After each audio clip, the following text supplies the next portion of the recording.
Chámame Jorge Rodríguez Lariño, nacín en Cee no ano 1986 e actualmente vivo aquí en Brens. Na Escola de Atletismo da Asociación Deportiva Olimpia tratamos de dar o mellor trato tanto a nenos como a nenas de forma igualitaria. Se o deporte ten que ser unha escola para a vida, en ningún momento pode separar entre géneros e facer diferencias á hora da participación entre nenos e nenas. O sea que no noso clube tratamos de tratar a todos por igual, prestando especial atención aos tempos onde os nenos e nenas teñen xogo máis libre para que o trato entre eles sexa igualitario e a nivel de diálogo sexa respetuoso con eles mesmos e cos seus compañeiros. Entón, temos a gran ventaxa tamén de que é un deporte moi igualitario o atletismo, que ten as mesmas probas para nenos que para nenas,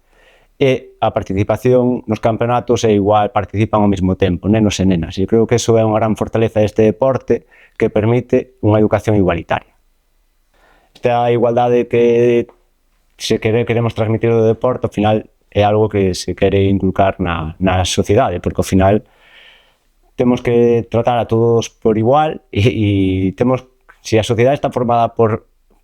homes e mulleres, está claro que a relación que mantemos entre nós ten que ser unha relación fluida, dinámica e de cordialidade entre homes e mulleres. Non pode haber desigualdade polo feito de ser home ou ser muller. O trato ten que ser igual para todos e o punto de partida ten que ser o mesmo. Despois, cada un, cas súas peculiaridades que van a depender máis da súa personalidade e das súas capacidades que do seu género, pois interferirá na sociedade dunha forma ou doutra. Pero estas diferencias de participación teñen que ir marcadas polas características de cada un e nunca condicionadas polo seu xénero. A veces parece sorprendente que en pleno siglo XXI pois queramos seguir facendo da igualdade un tema controvertido, cando se partimos que todos somos iguales non cabe pé a discusión e moitas veces as discusións sobre igualdade veñen provocadas por xente que queren seguir mantendo o seu rango de poder, o rango de comodidade. Entón, bueno, creo que eso combatilo é traballo de todos e creo que dentro do deporte podemos aplicar o noso gran área para que a sociedade de mañá sea mellor que a sociedade de hoxe.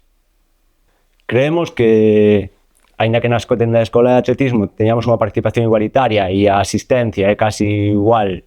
tanto de nenos como de nenas, prácticamente un 50%, aínda que pode variar en función das categorías, a nivel general sí que se iguala moito,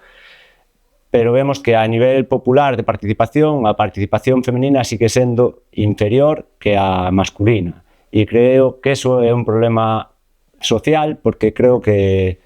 as mulleres teñen que participar do deporte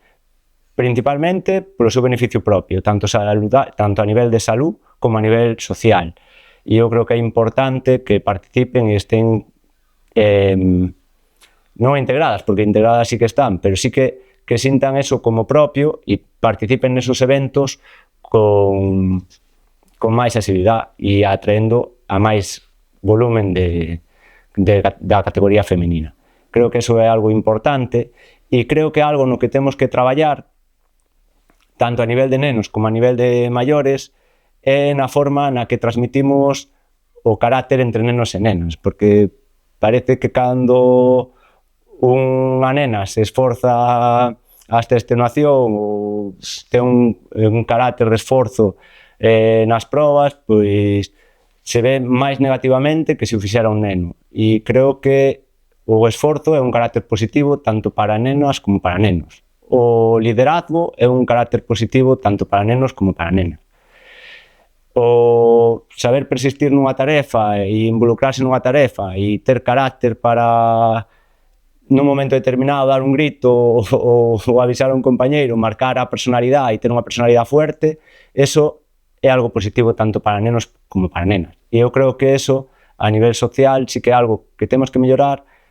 da forma na que falamos os nenos e na forma na que reforzamos ou debilitamos, nalgún caso, algunha das condutas que eles mostran.